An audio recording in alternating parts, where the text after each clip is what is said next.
Hello， 大家好，我是议员。今天这个影片呢是跟大家分享一下有哪一些统帅可以值得去培养，用的时间比较长，比较值得拥有。那之前我也是有做过一些统帅的排行榜，那之前的排行榜跟今天这个影片有什么差别呢？之前的排行榜确实是根据统帅的强度进行排名的，就是没有考虑到它的实用性卡可以用多久。今天这个影片呢是比较往投资的方面去想了，就是玩家应该要花哪一些金头在哪一些统帅上面，让玩家的投资就不需要花这么多，也可以拿到很好的统帅。当然这些观点呢也只是属于我的看法啊，可能每个玩家的想法不太一样，觉得这个统帅比较强，一定要拥有这样子。那也是一样，我会抽取一些我们平时会有在用的统帅，那些没有什么用的统帅可能就不会推荐了。那首先大卫四世其实并不是每个玩家都需要用到啦，假设说你的骑兵真的是有超过3队以上，你才可以去考虑到底要不要去培养。所以我会把大卫四世放在不是必需品了，因为真的不是每个玩家需要用到。那江汉战我在之前有跟大家讲过，它可能用的时间不是很长，主要是因为它只是提供一些增益、3维的提升、回血，它没有 AOE， 所以我之前有估计过它可能用1代就已经结束了，所以暂时放在可能用不久的范围之内，除非官方之后推出的其他骑兵统帅都很糟糕，那才有可能江汉战的位置会有所改变。至于赫克托尔的话，我觉得也是不是必需品，就根据你们的需求去使用。因为假设说你如果是已经有腓力2世的情况下，其实你不一定会用到赫克托尔。假设说赫克托尔它设计成 AOE 的统帅，它的一些增益提升再高一点点的话，或许会比较好一点。至于阿卡留什的话，其实我觉得是必须要拥有的，以目前的骑兵来讲，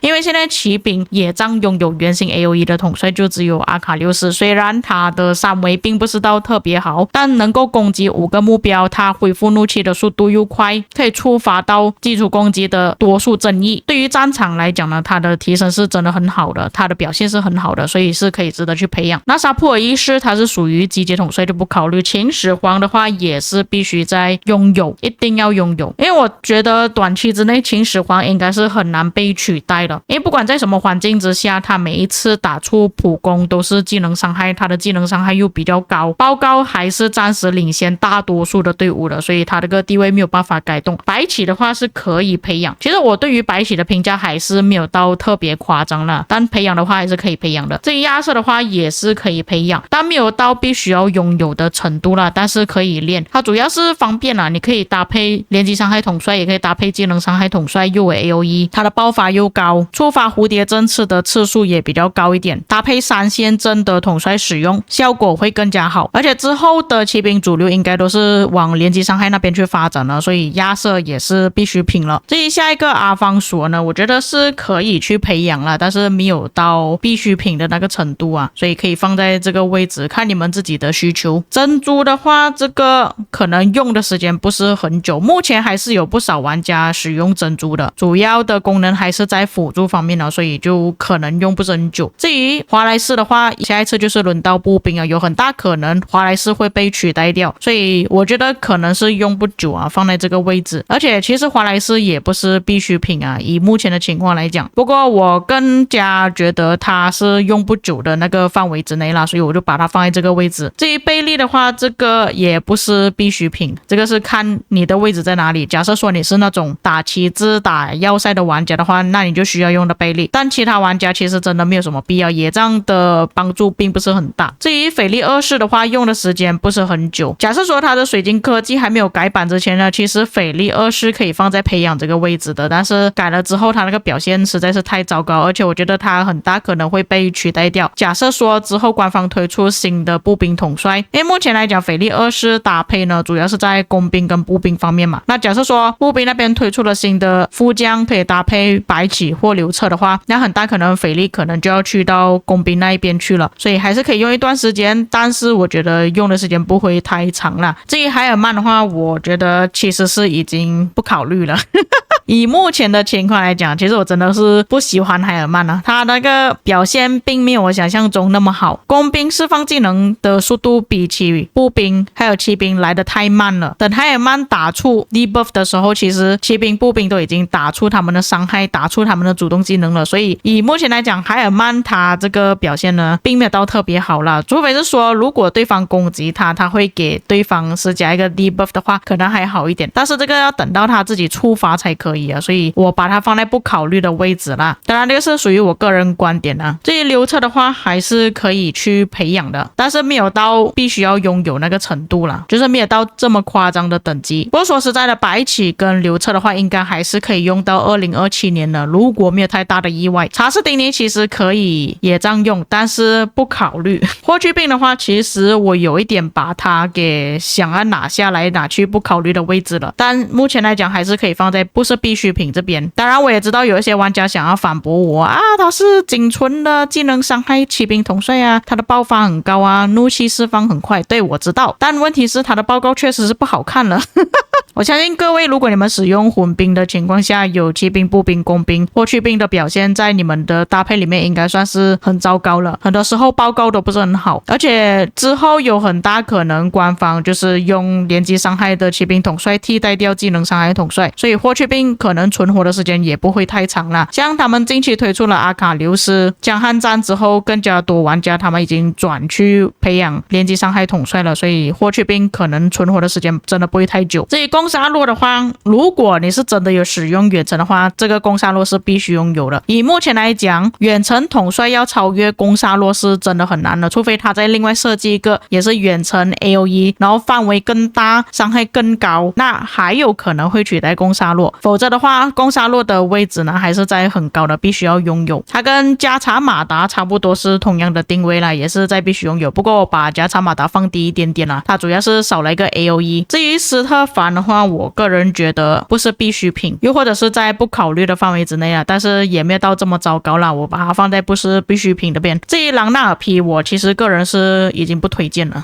因为在2024年年尾的时候，我就已经感觉到朗纳尔 P 跟 CP 的报告是真的很糟糕了，所以其实我不推荐了。玛格丽特其实我也是不推荐了，我不知道为什么有其他的主播去推荐呢，我本人用下来是真的很烂啊。再来诸葛亮的话，目前还是必须要拥有的，虽然是说诸葛亮比较起秦始皇的报告没有到特别夸张啦，但你们可以想一下，如果要把诸葛亮拉下来的话，有什么可能会把它拉下来？就是你要设计另外一个诸葛亮或另外一个秦始皇才有可能把诸葛亮拉下来。但我觉得如果官方真的是出的话，最多也就是把诸葛亮的搭配海尔曼给拉走而已，然后秦始皇可能就搭配诸葛亮，然后另外一个诸葛亮 2.0 或者秦始皇 2.0 再另外开的一个队伍出来而已。秦始皇跟那个诸葛亮是比较难被取代掉的，所以他们这两个暂时还是放在必须要拥有的队伍上面。萨尔贡的话，这个是垃圾的，这个可以不用去考虑，虽然还是有不少玩家在研究它可不可以搭配其他统帅，但是真的不需要考虑。至于真的话，我觉得其实它是可以培养的，但是以目前的情况来讲，之后都变成连击伤害，可能它用的时间就并不是很长了，可能用不久就没有的办法再用了。我是想要放在这里，但以目前的状况其实是可以培养的，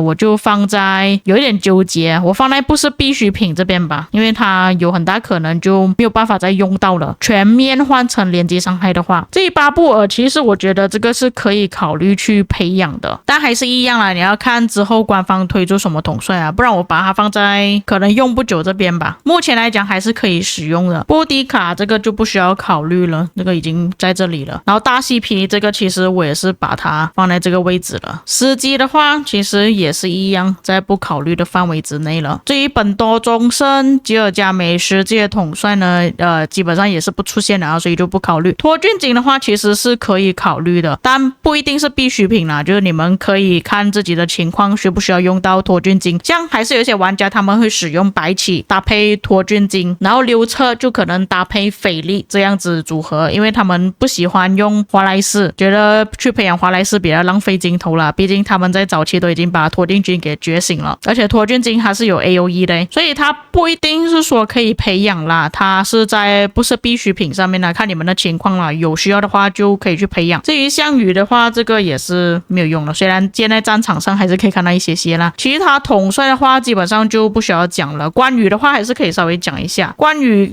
他其实是可以用，但一样啦，它不是目前的必需品啦，因为还有一些玩家他们在日落峡谷、失落峡谷还是会需要用到关羽，但是仅次在这些地方，在这些环境下才会使用到关羽而已，除此之外就没有其他地方会用到了。再来的统帅就包括亚历山大，这个也是可以稍微讲一下，它也不是必需品了，就看你们的步兵统帅需不需要用到它。假设搭配不够，还是可以稍微用一下亚历山大的，毕竟现在步兵统帅其实还蛮缺搭配的。有些玩家他们又不想要把镜头花在腓力二世上面或者是华莱士身上，所以他们就会拿亚历山大继续使用。至于里程碑的话，我觉得里程碑还是必需品啊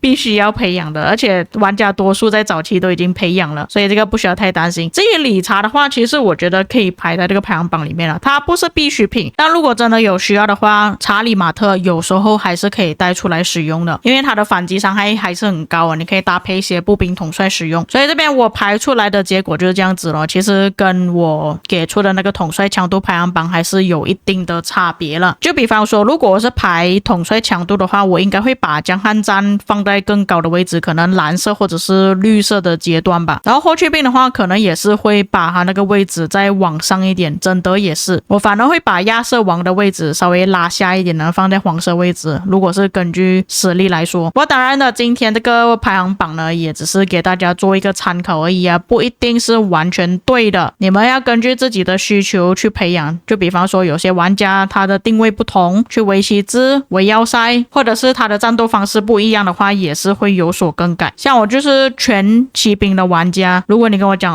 这样子排行哪个使用的时间比较长啊，这个我是不在考虑范围之内的。以上就是本期内容了，至于各位对于这一次的影片有什么看法，有遗漏或错误的地方也可以在评论区帮我补充。我们下个影片再见。